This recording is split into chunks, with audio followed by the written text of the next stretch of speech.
What's up, Bulldogs? It's Wednesday, January 16th, and it's time for the Bulldog News. I'm Owen Garianti. And I'm in love with Susan. Here's the news in a moment. For now, please stand for the Pledge of Allegiance. Ready? Begin. I pledge allegiance to the flag of the United States of America and to the republic for which it stands, one nation, under God, indivisible, with liberty and justice for all.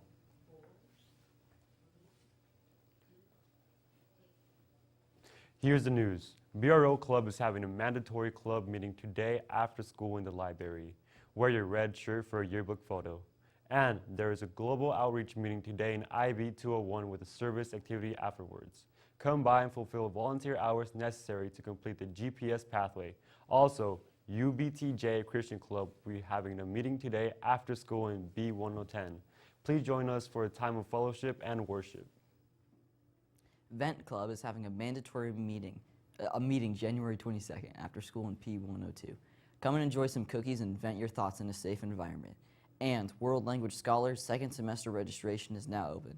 Swing by World Language 101 or World Language 104 to pick up and drop off your application forms. Deadline to apply is January 25th. Also, if you have finals to make up, remember they need to be completed by this Friday, January 18th. Please make arrangements with your teachers ASAP. In sports, congratulations to FHS wrestling team who defeated Del Oro, the number 12 ranked team in the state.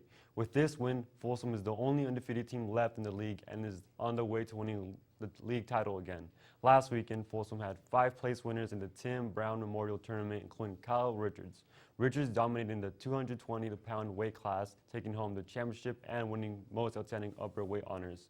Richards is currently ranked number 4 in all of California. Also placing for the Bulldogs were Justin Eldridge, Caden Cohen, Daniel Lopez, and Julio Batista. Way to go, Bulldogs.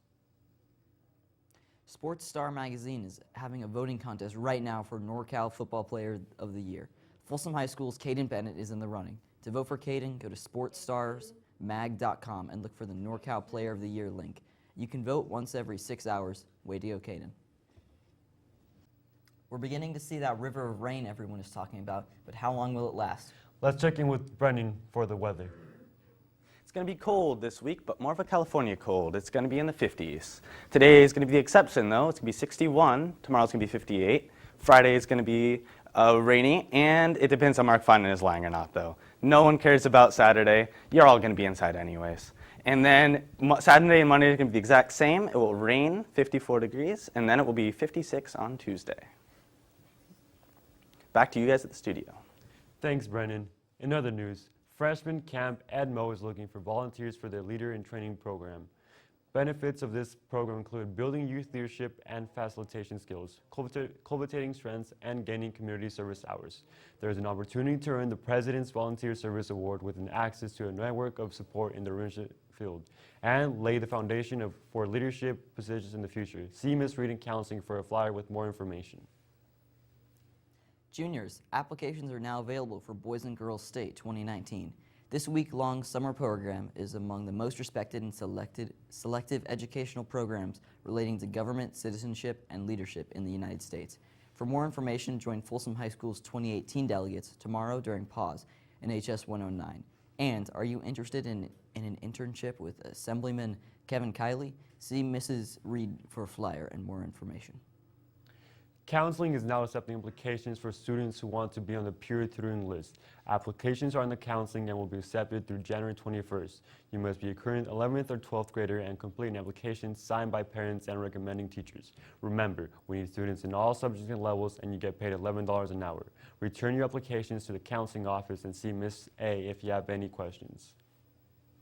Intel is resuming their free math tutoring program next week for students taking IM3 or higher. And there are openings. If you are interested in working with a tutor before or after school on Wednesdays, please pick up an application in counseling. And come and check out the free boxing program offered by the Folsom Police Department every Friday, beginning Friday, February 1st at 2:15 p.m. in the cafeteria at Folsom Middle School. Please pick up a flyer at the front desk in the administration building if you're interested. Seniors, as you begin receiving and marking college admissions decisions, please update your college application in Naviance. Reporting which college you plan to attend will lead to your name being placed on the Wall of Fame in the administration building. And if you're applying to Folsom Lake College, you must request an unofficial transcript and bring it to your counseling appointment at FLC. Transcripts will not be mailed to FLC until after graduation. If you have any questions, please see Ms. Reed in counseling. Also, seniors, this week you will be receiving a notice in your English classes to fill out the online form for yearbook, senior quotes, stats, and superlatives. Your quotes and stats will be posted below your senior portrait in the yearbook. Nominations for yearbook and senior favorites and superlatives are also on the form. Yearbook quotes, stats, and nominations are due by Friday, February 1st. That's all the news today. Please welcome Susan. Shout out to Susan. Let's make it a great day to be a Bulldog. I love you. I love you too.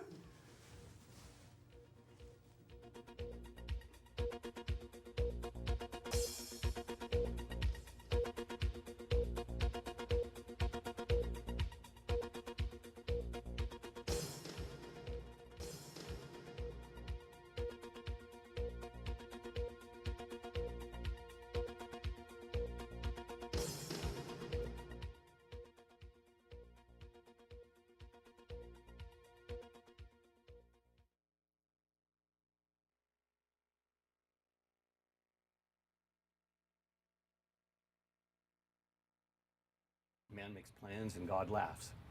and suddenly I found myself, like I said before, man makes plans and God laughs. and suddenly I found myself, like I said before, every job that I'd had, I ended up in some sort of teaching position. The last thing that I wanted to end up doing for most of my life was to be a teacher. But my parents were teachers, didn't want to be a teacher, and yet everything that I ended up doing, I always ended up teaching. But Finn Carroll says that was 21 years ago, and now he knows this is his calling. And he truly loves his job. He also says when it comes to kids, especially high school kids, it takes a village. The teachers that are here are friends. Every day we come to the school excited because we're never going to be sure what new or great things are going to happen in the classroom. And now Mr. Carroll says he's passionate about making sure kids don't fall through the cracks. It's very, very easy for them to get lost in the crowd.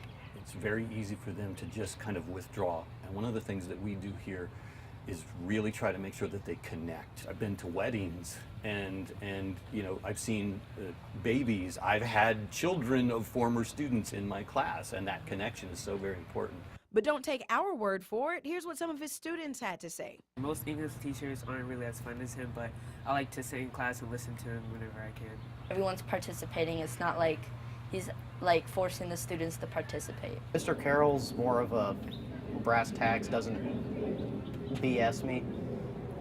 He's more straight with his answers. I can have a discussion with him. Most teachers, if I try and have an argument, they don't allow it. He's really funny, and he explains the lessons really well to where everyone could understand them. And that's why Mr. Finn Carroll is taking home the Top Teacher Prize for the month of January. He's being awarded $1,000. Kirsten Holmes, ABC 10 News. Oh, and the icing on the teaching cake is that Mr. Carroll is a Sacramento native who went to Hiram Johnson High School and got his bachelor's and master's at Sac State. If you have a teacher you want to nominate for Teacher of the Month, go to our website, abc10.com. Shoot, edit, and deliver video in 6 hours or less. This is what students participating in Center High School's 5th annual 6-Hour Film Festival did earlier this year. We have 6 hours of time to be able to shoot, film, edit, tweak things, and prepare for STN. I think that was the best thing. Celebrating the first time that Andy Warhol. It's just really fun. Like, we're all anticipating, like when you first get here, you're anticipating like, oh, what's the prompt we're gonna get? Like, it's just because you just go in fully blind. You don't know what you're gonna be doing, but you know that it's gonna be fun. The 6 hours, it feels like that would be like a long time, but it really felt like you need a lot more time than 6 hours to do everything. Like, I thought I would be done a lot earlier than this. So every single thing you do, you have to have a certain time limit on it, and you have to stick to that, otherwise you're going to be behind. I'm a little bit surprised that we stayed on schedule the whole time, honestly, but yeah, it's surprising that we stayed on schedule. The time going by really fast was surprising because 6 hours seems like a long Time, I mean, driving down to Southern California is 6 hours, and it feels like it's a really long time, but when you're busy doing stuff, it goes really fast. Basically, the whole day, it's just, you know, trying to meet deadlines and making sure that we get the right shots when we need to. Those, and then we'll get Carson's over the phone, just black screen. One thing that really did surprise me was the performance of everybody who didn't have experience doing this. Well, it's just been fun. I mean, it's my first time doing this. I've never seen anything like this before. I just came to be like an actor, and I didn't know all like the process that you have to go through to just make a short little 5-minute video and how hard it is. Filmmaking is intense and exciting, and there is little time to waste. That's why lunch was provided while the filmmakers ate on the job. Well, the participants in the film festival have been working pretty hard, so we provide a sandwich, some chips, and some water for them to make it through the second half. We've got 3 hours to go. It's going by really quickly. This year, the theme was called Deadline Dilemma. The required phrase was, "I thought we were talking." Hey man, I thought we were talking. And finally, they were required to use a prop that was provided, but not for the original purpose. The prompt was really broad, so there's a lot of things that we can shoot and come up with the subject that we were given. Our story is about some disrespectful students who made me, the teacher, real angry. So, you know, the teacher has to get his revenge. Hello, class. Sorry, I'm late. So there's a countdown on a bomb, and he has to choose a wire. So it's a simple one, but it works well. She has to like go to prom with someone, but there's only 2 guys left to ask, and like both of them suck. So she's just like, one of them was like, "Oh, I thought we were talking," and she's like, "Oh, actually, I've never talked to you ever," and it's just, it's just dumb. Yeah, it's goofy. Well, those are the only 2 guys left now. We use a plunger as reviving somebody through CPR. Having to use the plungers, it's just a really random prop, I guess. Didn't expect something like that. Once we realized that the plunger stuck to his head, we kind of just went with that. I actually didn't really think that the teachers would be all that willing to be in the videos, but they seemed pretty okay to be in it. We actually had one of the teachers featured in our video, and she acted pretty good, and she did everything we needed her to. It's an amazing local competition. Like, we get in here, you know, I didn't have a mouse for my laptop. I went over to talk to Del Oro, and they just gave me an extra mouse that they had. It's such a tight field because everybody here wants to win, but we all, like, we want to support each other. Like, we're all here to do one thing, and that's to make a video. If you're looking to have this type of thing in your future, making videos or being in videos or just editing them, then this is definitely something you want to try because it lets you compare yourself to other schools and how other people do. And beyond that, it's just a really fun experience to be able to do. The student movie makers enjoyed the experience and are looking forward to another chance at the 6th Annual Center High School 6-Hour Film Festival. No!